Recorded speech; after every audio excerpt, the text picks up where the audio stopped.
हाय friends, good evening. Shri Swami Samarth. कसे आहात तुम्ही? आय होप तुम्ही सगळे मजेत आणि मस्त असणार. तर स्वागत आहे तुमचं माझ्या यूट्यूब चॅनलमध्ये आणि आजच्या नवीन व्हिडिओमध्ये. तर आजचा व्हिडिओ असा आहे की मी तुम्हाला माझं इव्हनिंगचं रुटीन तुमच्यासोबत शेअर करणार आहे. आणि दुसरी गोष्ट म्हणजे आठवडाभराचा भाजीपाला मी कसं साठवून ठेवते हे मी तुम्हाला या व्हिडिओमध्ये सांगणार आहे. तर तुम्ही व्हिडिओ स्किप न करता बघा. तर व्हिडिओमध्ये काही चुकत असेल तेही मला कमेंट करून सांगा. तर चला मग मैत्रिणींनो, तुम्ही आता व्हिडिओ पूर्ण बघा.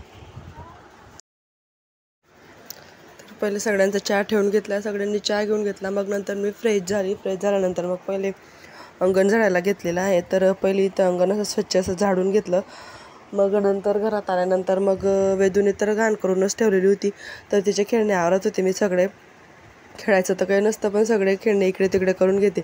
दिवसभर हेच चालतं. तर आता पहिले तर हे खेळणे सगळे व्यवस्थित आवरून घेते.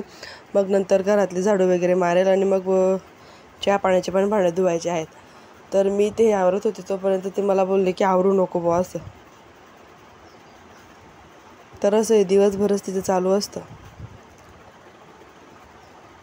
तर तुम्ही बघू शकता इथे ते आलेले आहे. तर मी आवरत होती तर तिने परत काढलेलं आहे.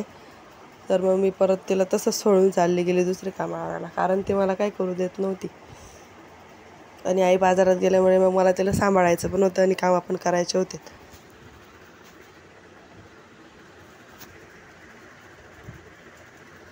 तर आता ते आवरून झाल्यानंतर मी हे चहा वगैरेचे भांडे सगळे स्वच्छ असे धुवून घेते आणि बाटल्या पण खाली झाल्या होत्या. तर बाटल्या पण स्वच्छ धुवून भरून घेते त्यांना. तर तुम्ही व्हिडिओ पूर्ण बघा मैत्रिणींनो. आणि संध्याकाळचं रुटीन हे आपलं रेग्युलर असायला पाहिजे.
तर आता भांडे वगैरे माझे घासून झालेले आहेत. तर आता घर झाडायला घेतलेलं आहे. तर आपलं घर हे नेहमी 6 वाजेच्या आता झाडलं गेलं पाहिजे, कारण 6 नंतर आपल्या घरात लक्ष्मी येण्याची वेळ असते. तर आपण 6 नंतर घर झाडायचं नाही.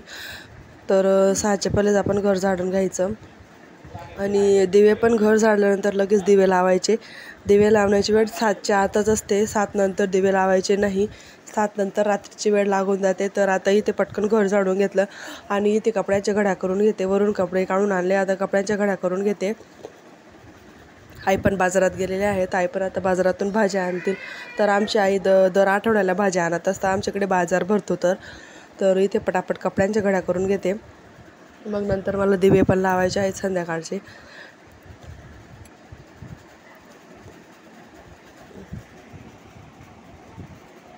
तर हे तर रोजचेच कामं असतं आपले. तर इथे आता कपड्यांच्या घड्या करून झालेल्या आहेत. तर मी आता दिवे लावायला घेते. पहिलं तर देवाजवळ आणि स्वामींजवळ दिवा लावून घेईल. मग नंतर माठाजवळ पण मी दिवा लावत असते, कारण माठाजवळ दिवा नक्की लावायचा असो. आपला पितृदोष कमी होतो, कारण माठात पाणी असतं, म्हणजे पाणी ही लक्ष्मी असते. तर माठाजवळ तुम्ही आवर्जून दिवा लावा. आणि आपल्या दरवाजाला उजव्या बाजूला पण दिवा लावायचा असतो. आणि तुळशीला तर आवर्जून दिवा लावायचा सकाळ संध्याकाळ. तर असं असतं माझं इव्हनिंगचं रुटीन. तर आणि आठवडाभराचा भाजीपाला मी कसा साठवून ठेवते हे मी तुम्हाला या व्हिडिओमध्ये सांगणार आहे. तर तुम्ही व्हिडिओ स्किप न करता बघा.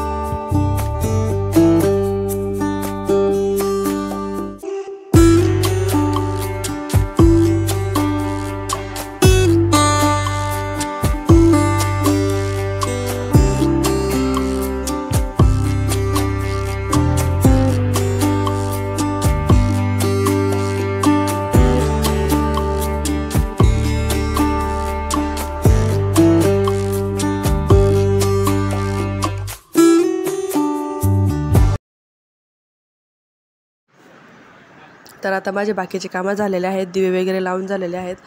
तर आता आई आलेल्या आहेत बाजारातून. तर हे जे पालेभाज्या असतात त्या मला रात्री निवडायच्याच असतात रिकाम्या वेळेत दोघी सासूनांना. आणि बाकीच्या जे ते फ्रीजच्या टबमध्ये ठेवून देते, ते काही खराब होत नाही. वांगी, गंगाफळ, फ्लावर, गिलके हे काही खराब होत नाही. तर हे फ्रीजच्या डब्यामध्ये ठेवून देते. आणि कोथिंबीर हे सगळ्या पालेभाज्या म्हटलं तर प्लास्टिकच्या डब्यामध्ये ठेवून द्यायचे. आणि वरून जर टिश्यू पेपर ठेवला तर त्या आठवड्याभर काही खराब होत नाही. तर अशा प्रकारे भाजीपाला साठवून ठेवते दर आठवड्याला. तर टिफिन असतो म्हणून भाजीपाला लागतोच. घरी तर आपण काही पण भागून घेतो, पण टिफिनला भाजीपाला लागतो म्हणजे लागतो. तर आमच्या घरी जर आठवड्याला भाजीपाला येत असतो. तर असं होतं माझं आजचं रुटीन. तर मैत्रिणींनो, तुम्हाला व्हिडिओ कसा वाटला नक्की कमेंटमध्ये सांगा. आणि व्हिडिओ आवडला असेल तर नक्की लाईक अँड सबस्क्राईब करा. चला तर मग आता भेटूया पुन्हा नवीन व्हिडिओमध्ये. श्री स्वामी समर्थ.